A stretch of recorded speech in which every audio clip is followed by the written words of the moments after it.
Korea expressway corporation. মাংতি টাকা হাতে রাখুন, তুলের সংখ্যা মাংতি। ঠিক আছে, শেষ।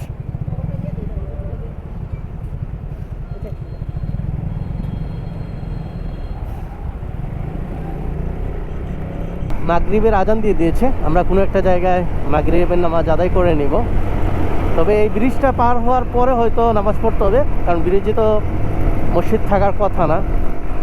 পিছনে ফাহিম আছে, আমাদের জন্য হয়তো খুব বেশি বাড়াবাড়ি করতেছে না, না থাকলে হয়তো একটু বাড়াবাড়ি করতো।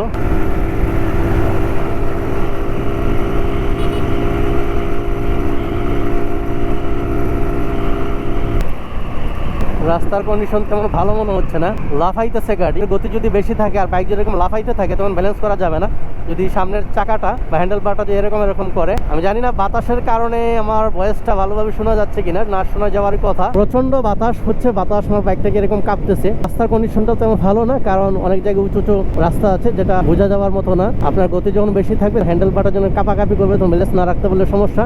আর ব্যালেন্স না রাখাটাই স্বাভাবিক, কারণ যেহেতু বাইকের গতিটা বেশি, যাই হোক বাইকের গতিটা কমায় নিছি। পিছনে পিলিয়ন আছে, ওর জন্য আসলে টপ স্পিডটা চেক করা সম্ভব হচ্ছে না, কারণ সে আমাকে পিছন থেকে নিয়ন্ত্রণ করতেছে। অনেক পিলিয়ন কিন্তু থাকে যে আপনি আপনার গতিতে বাইক রাইড করতেছেন, কিন্তু সে তার গতিতে আপনাকে চলতে বাধ্য করবে, আপনাকে হাত দিয়ে ইশারা করবে, পা দিয়ে এরকম চাপ দেবে যে আস্তে চালাও। মানে পিছন থেকে এবিএস কন্ট্রোল করতেছে। আপনার গাড়িতে যদি এবিএস নাও থাকে, পিছনে দেখবেন এরকম কিছু লুক থাকে যে এবিএস মার্কা, আপনার পিছন থেকে আপনাকে কল করবে যে ব্রেক ধরার জন্য। তো আজকে আমার সাথে এরকম কিছু পিলিয়ন আছে। আর আমার ভাইজরটা কালো, তেমন কালো না দেখা যায়, তবে রাতের বেলা দেখাটা একটু কষ্টে। আমার সাদা ভাইজরের হেলমেট যেটা, এটা বাসায় রেখে আসছিলাম, কারণ আমি দিনের বেলা রাইড করছিলাম তো তখন রোদ ছিল।